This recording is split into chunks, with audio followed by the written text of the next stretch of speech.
नमस्कार। हमारे कार्यक्रम ज्ञान विज्ञान और संस्कार में आपका हार्दिक स्वागत है। आज हम बात करेंगे कि तुलसी का पौधा घरों में क्यों लगाया जाता है। भारतीय संस्कृति और धर्म में तुलसी को उसके महान गुणों के कारण ही सर्वश्रेष्ठ स्थान दिया गया है।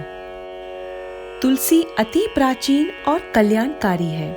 प्राचीन ग्रंथों में इसकी महिमा का अपार गुणगान किया गया है। मान्यता है कि जिस घर में तुलसी का पौधा होता है वह तीर्थ स्थान की तरह हो जाता है।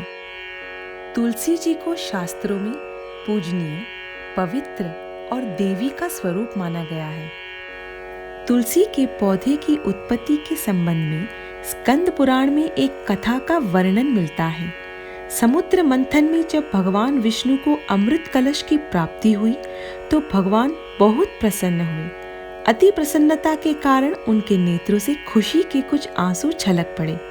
अमृत कलश पर उन आंसुओं के गिरने से तुलसी की उत्पत्ति हुई। उसी समय ऋषि मुनियों ने तुलसी को भगवान विष्णु को समर्पित कर दिया। भगवान विष्णु द्वारा तुलसी को ग्रहण करने के कारण तुलसी को हरिप्रिय, विष्णु वल्लभ, कृष्ण प्रिय, वृंदा आदि नामों से संबोधित किया जाता है। प्राचीन काल से ही अपने गुणों के कारण तुलसी का पौधा प्रत्येक घर का आवश्यक अंग रहा है। रामायण कथा में वर्णित एक प्रसंग के अनुसार श्री हनुमान जी महाराज जब सीता माता का पता लगाने के लिए समुद्र लांघकर लंका गए, वहां उन्होंने उस राक्षसों की नगरी में एक घर के आंगन में तुलसी का पौधा देखा, जो कि सनातन धर्मानुयायी परम भक्त विभीषण जी का घर था।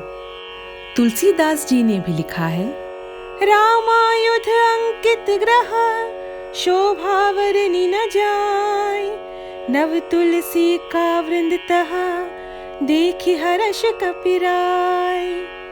इसे तात्पर्य है कि प्राचीन काल से प्रत्येक घर में तुलसी का पौधा हमेशा रहा है।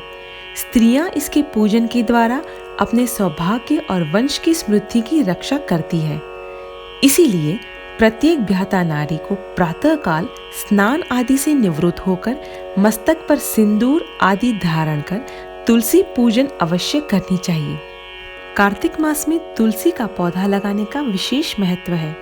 स्कंद पुराण के अनुसार कार्तिक मास में जो व्यक्ति तुलसी के जितने पौधे रोपता है उसे उतने ही जन्मों के पापों से मुक्ति मिल जाती है। तुलसी सौभाग्य प्रदान करने वाली और आदि व्याधि नष्ट करने वाली है। इसके बिना किए जाने वाले धार्मिक कर्मकांड पूरी तरह से फलदायी नहीं होते।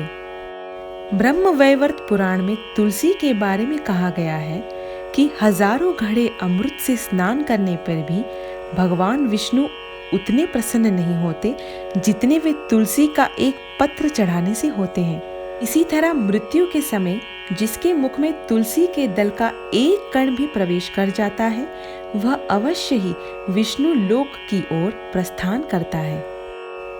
तुलसी का पत्ता भगवान शिव और श्री गणेश जी को नहीं चढ़ाया जाता।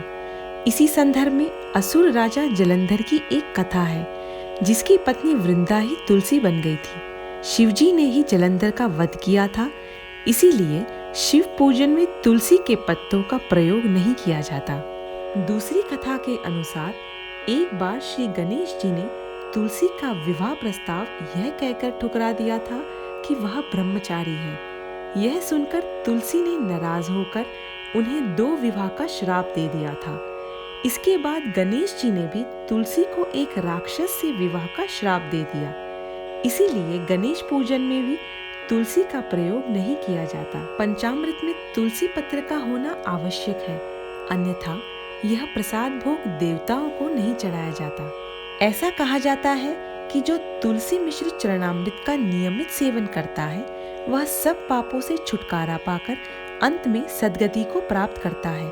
वह शारीरिक विकारों व रोगों से बचता है और अकाल मृत्यु को प्राप्त नहीं होता। आज हमने आपसे प्राचीन काल से ही तुलसी जी का हमारी भारतीय संस्कृति में क्या महत्व रहा है यह चर्चा की।